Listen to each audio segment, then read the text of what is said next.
Hello everyone, कशा आहात सगळे? नवीन ऑफलाईन बॅचच्या पूर्ण डिटेल्स तुम्हाला या व्हिडिओमध्ये भेटणार आहे. त्यामुळे हा व्हिडिओ पूर्ण व्यवस्थित डिटेलमध्ये बघा. 1.5च्या स्पीडने बघा हवं होतं.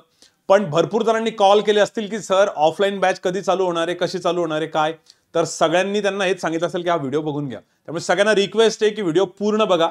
पेरेंट्सही भरपूर बघत असतील, 1.5च्या स्पीडने बघा. तुम्ही जर हा व्हिडिओ थोडा लेट बघत असेल तरी काही हरकत नाहीये, पण पूर्णच बघा. परत परत सांगतोय मी. आणि याच्या व्यतिरिक्त काही डाऊट असेल तर तुम्ही डेफिनेटली आम्हाला कॉन्टॅक्ट करू शकता. ठीक आहे. तर बघा याच्यामध्ये काय काय पॉईंट्स कव्हर करणार आहे आपण. सगळ्यात महत्त्वाचं, भरपूर जणांच्या डोक्यामध्ये हे असणार आहे की सर ऑफलाईन बॅच जी स्टार्ट होतीये ती कधी चालू होणार आहे, त्याची डेट तर तुम्हाला वरती दिसतीये की 16 एप्रिल. ठीक आहे, 16 एप्रिलला चालू होणार आहे. हा व्हिडिओ इतक्या लवकर का बरं आहे? तर आपल्या इथं असं असतं की बॅच चालू व्हायच्या एखाद महिना अगोदरच ऍडमिशन प्रोसेस स्टार्ट होते आणि लवकर बॅच फुल पण होऊन जाते. तर मग सर नेमकी ऍडमिशन प्रोसेस कधी स्टार्ट होईल? तर ऍडमिशन प्रोसेस स्टार्ट होईल 8 मार्चला. तर या 1-2 डेट्स थोड्याशा व्यवस्थित समजून घ्या. बॅच स्टार्ट होणार आहे 16 एप्रिलला, 16 एप्रिलला. पण ऍडमिशन प्रोसेस त्याची 8 मार्चला चालू होईल, ऑलमोस्ट 1-1.25 महिना अगोदर. ठीक आहे. आणि मग सर ही 8 मार्च पासून प्रोसेस कधीपर्यंत राहील? 8 मार्च पासून process first come first serve बेसिसवरती राहील. जसजसे ऍडमिशन होतील आणि मग ज्या दिवशी ऍडमिशन फुल होतील त्या दिवशी प्रोसेस संपून जाईल. ठीक आहे. तर या पद्धतीने राहील. तर ही डेट मात्र विसरू नका, 8 मार्चला. ठीक आहे. त्या हिशोबाने सर जर यायच्या अगोदर कॉल करायची गरज आहे का? कॉल नाही केला तरी चालेल. पण जर काही इश्यू असतील तुमचे, तुम्ही एकाच दिवशी तिथे येऊन रूम बघणार आहे, मेस बघणार आहे, ऍडमिशन प्रोसेस करणार आहे, हे सगळं, तर मग एखाद्या वेळेस कॉल करून थोडीशी माहिती घेतलेली बेटर राहील. ठीक आहे. येण्याच्या अगोदर कधी किती वाजता पोहोचणार आहे, किती दुरून येत आहे, कारण बरेच जण 400-500 किलोमीटर वरनं येतात ऍडमिशनसाठी. तर त्यामुळे या गोष्टी थोड्याशा बेटर राहतील. बरं सर, हा व्हिडिओ सगळ्या जणांनी बघायला पाहिजे का? तर ज्याही ग्रॅज्युएट स्टुडंट, जे पण कोणी ग्रॅज्युएशनला आहे, प्रत्येक ग्रॅज्युएट स्टुडंटने हा व्हिडिओ बघितलेला पाहिजे. का बरं सर? कारण की ग्रॅज्युएशन नंतर तुम्हाला कुठलीही फील्ड सिलेक्ट करायची असेल, बऱ्याच जणांना बँकिंगबद्दल एवढी माहिती नसेल किंवा तेवढा इंटरेस्टही नसेल. ठीक आहे. आता बऱ्याच इंजिनियर्सला नंतर कळतं की हे पण एक ऑप्शन अवेलेबल आहे. ठीक आहे. तर या सगळ्यांसाठी मला असं वाटतं की ही फील्ड किंवा हा जो पण कोर्स आहे तो बेटर राहतो. कारण की जरी तुम्हाला गव्हर्नमेंट एक्झाम्स द्यायच्या असतील किंवा कुठे प्रायव्हेट सेक्टरला जायचं असेल किंवा कुठल्याही फील्डमध्ये जायचं असेल, तरी पण तुम्हाला ॲप्टिट्यूडची गरज पडतेच शक्यतो. ठीक आहे.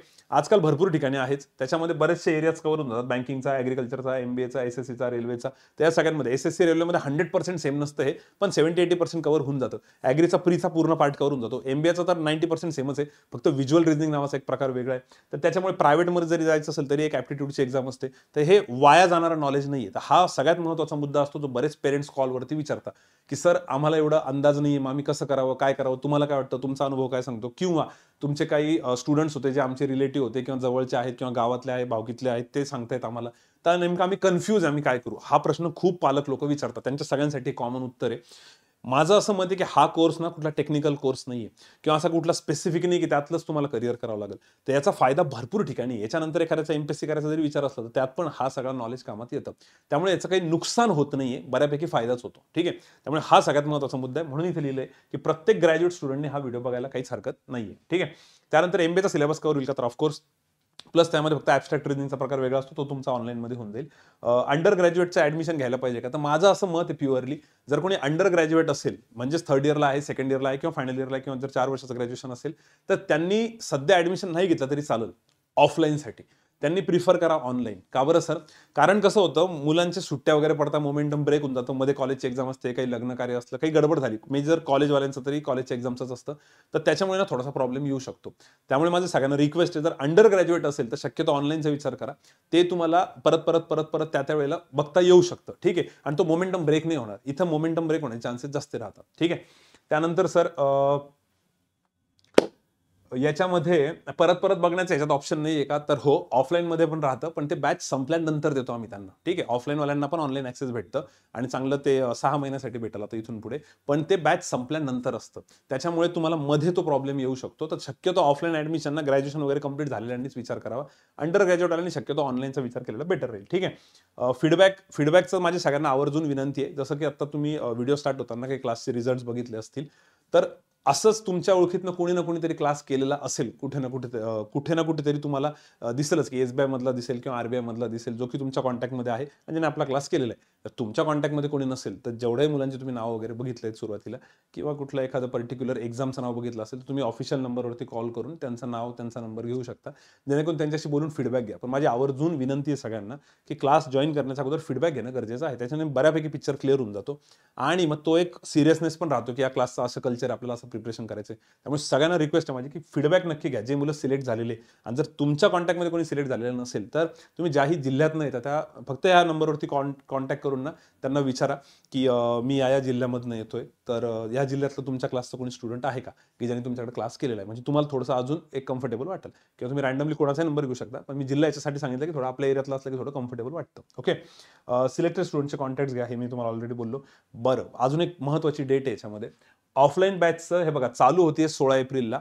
ॲडमिशन प्रोसेस आहे 8 मार्चला. 8 मार्चपासून ती 8, 9, 10, 11, 12, 3-4 दिवस राहील, 5-6 दिवस राहील, 8-10 दिवस राहील, सांगता येत नाही. जसं ॲडमिशन फुल झाले तसे ती बंद होऊन जातं. पण त्याची बेसिक इंग्लिशची बॅच आता बऱ्याच जणांचं ऑनलाईनमध्ये कसं होऊन जातं की बॅच चालू असतानाच ॲक्सेस भेटतं, त्यामुळे ते परत परत व्हिडिओ बघतात. पण ऑफलाईनला बॅच झाल्यानंतर ॲक्सेस असतं ऑनलाईनचं, जर जे काही तुमचं मिस झालेलं त्यासाठी. तर तिथे एक प्रॉब्लेम होतो मुलांचा, गावाकडनं आल्यानंतर सुरुवातीला थोडे घाबरून जातात. ठीक आहे, त्यामुळे आम्ही बेसिक इंग्लिशचे एक स्पेशल 8-10 सेशन सुरुवातीला असतात, तर ते 1 एप्रिलपासून चालू होईल. तर हे एक तुमच्या थोडंसं लक्षात राहू द्या की 1 एप्रिलपासून चालू होईल. हे तुम्हाला ॲक्च्युअली ॲडमिशनच्या वेळेस सांगतील ते. तर तशी बॅच चालू होणार आहे 16 एप्रिलला. पण बेसिकची बॅच जी आहे थोडंसं मुलांना कम्फर्टेबल होण्यासाठी इंग्लिशसाठी स्पेसिफिकली ती 1 एप्रिलपासून चालू होऊन जाते, एक 8-10 दिवस अगोदर. तर हे 2-3 डेट्स महत्त्वाचे आहे. पण ॲडमिशनच्या वेळेस तुम्हाला हे सगळं परत सांगितलं जाईल. ठीक, किंवा तुम्ही एकदा विचारून घ्या. त्याच्यानंतर सर मग आता हा जो काय कोर्स आहे आमचा 4-5 महिन्यांची बॅच संपली म्हणजे तुमचा आमचा संबंध सुटला का? तर असं बिलकुल नाही. तुम्ही सिलेक्ट होईपर्यंत तुमच्यावरती मेहनत घेणं चालू असतं आणि त्या मेहनतीमध्ये टेलिग्रामचे भरपूर सेशन्स असतात. टेलिग्राम चॅनलवरती तुमचं रोज रिझनिंगचं 1.5 तासाचं सेशन असतं बॅच झाल्यानंतर, कॉन्टचं सेशन असतं 1.5 तासाचं, इंग्लिशचं सेशन असतं 2 तासाचं, कॉन्सेप्ट बुस्टर म्हणजे तुमचे सगळे वर्ड प्रॉब्लेमचे टॉपिक परत रिवाईज करायला 1 तास रोज असतं. तर इतकी सगळी ॲक्टिव्हिटी असते. बिगिनरसाठी सेशन असतं, डिस्क्रिप्टिव्हसाठी असतं, इंग्लिशच्या मॉकसाठी असतं, प्री मेन्सचं मेंटरशिप. म्हणजे तुमची बॅच संपली म्हणजे तुमचा आमचा संबंध सुटला नाही. तुमचं सिलेक्शन होईपर्यंत आम्ही तुमच्या सोबत असतो. मग टेलिग्रामवरती सेशन्स असतात, युट्यूबचे तर तुम्हाला माहितीच असतील. आणि इकडे ॲनालिसिस आम्ही घेतो ऑफलाईनला, काउन्सिलिंग घेतो, डाऊट्स क्लिअरिंग घेतो, एक्झाम ओरिएंटेड स्टडी प्लॅन असतो, पर्सनल आणि सायकोलॉजिकल काउन्सिलिंग पण असते, गरज पडली तर मुलांना असतेच. इंटरव्ह्यूमध्ये पण नवीन स्टुडंट्स असतात, रिअल इंटरव्ह्यूजचा पूर्ण फीडबॅक येतो, त्यांना त्याचे मार्क्स पण भेटतात. त्यानंतर तुमचं ह्याच्या स्पीकिंगवरती पण जर काही मुलांना प्रॉब्लेम असेल, ड्रेस कोडबद्दल हे सगळं सांगितलं जातं. म्हणजे इंटरव्ह्यूचं पण सगळं असतं. काही मुलं जर समजा ऑफलाईन बॅच करून घरी गेले तर त्यांचे ऑनलाईन पण इंटरव्ह्यूज होतात, त्याचं काही काळजी करू नका. ठीक आहे, फक्त ही फीस द्यायची गरज नाही तुम्हाला. ठीक आहे, तुमच्यासाठी नाही, तुमच्यासाठी सगळं फ्रीमध्ये असतं ह्या बॅचमध्ये. ओके, सो मुद्दा असा आहे की बॅच झाल्यानंतर तुमचा आणि आमचा संबंध सुटला असं बिलकुल नाही. तुम्ही जी काही फीस पे करताय ती फीस तुमची सिलेक्ट होईपर्यंत सगळी असते. फीस किती आहे तर फीस ऑफलाईन बॅचची 22,000 आहे, 22,000. याच्यामध्ये तुमचं ऑफलाईन बॅच पूर्ण होऊन जाईल आणि त्यानंतर तुम्हाला ऑनलाईनचा ॲक्सेस भेटून जाईल. ओके, पण ते बॅच झाल्यानंतर असतं, त्याच्या भरोशावरती तुम्ही बॅच नका करू. पहिले तो प्रॉपर तुमची बॅच करा, त्यानंतर तुम्हाला एक रिव्हिजन म्हणून ते काम होऊन जाईल. त्याच्यानंतर सगळ्यात महत्त्वाचं, बॅच झाल्यानंतर सगळ्या ॲक्टिव्हिटीज चालू असतात टेलिग्रामवरती वगैरे. म्हणजे तुमचा आणि आमचा संबंध सुटायला नको आणि तुमच्यावरती जी मेहनत पहिले 5-6 महिने घेतलेली आहे त्याचा काहीतरी फायदा झाला पाहिजे. म्हणून मी तुम्हाला बोललो की तुम्ही मुलांचे फीडबॅक घ्या. या फीडबॅकमध्ये तुम्हाला कळेल की किती जास्त मेहनत करून घेतल्या जाते. ठीक आहे, या सगळ्यामध्ये सर 3 सब्जेक्ट्सचे तुमचे लेक्चर्स होतील, 3 सब्जेक्ट्स तुम्हाला शिकवले जातील. कॉन्टचं लेक्चर असेल, 2 लॉजिकचं असेल आणि इंग्लिशचं असेल. टोटल 4 तासाचं सेशन राहील. पण टोटल तुम्ही टाइम बघितला तर एक 4.5 तास तुम्हाला दिसेल, कारण मध्ये थोडासा ब्रेक वगैरे पण असतो. ओके, आणि या सगळ्यांसाठी सर आम्हाला कॉन्टॅक्ट कोणाला करायचा आहे तर कॉन्टॅक्ट नंबर दिलेले आहे. तुम्ही डायरेक्ट पण ॲडमिशनला येऊ शकता. बेसिक टू ॲडव्हान्स सगळं कव्हर होऊन जातं, प्री मेन्स इंटरव्ह्यू सगळं कव्हर होऊन जातं. 4-5 महिन्यानंतर तुमचा आमचा संबंध सुटत नाही. मी तुम्हाला सगळं सांगितलं, भरपूर ॲक्टिव्हिटीज असतात आणि बेसिक इंग्लिशचं पण असतं. बॅच झाल्यानंतर पण ऑनलाईनमध्ये असतं. ठीक आहे, तर हे सगळं आहे याच्यामध्ये. तरी माझी कळकळीची विनंती आहे की ॲडमिशन घेण्या अगोदर 1-2 सिलेक्टेड मुलांना तुम्ही कम्युनिकेट करून बघा, किंवा ॲडमिशनला आल्यानंतर पण बेसिक ह्या व्हिडिओच्या व्यतिरिक्त तुम्हाला काही वाटते तरी विचारा. या व्हिडिओमधले पण काही डाऊट असतील तरी ते तिथे विचारले तरी चालेल. ठीक आहे, तर लवकरच भेटू आपण. 8 मार्च डेट लक्षात ठेवा, 8 मार्चपासून ॲडमिशन प्रोसेस स्टार्ट होते. ठीक आहे, चलो, so will stop here. Thank you, bye bye, good day.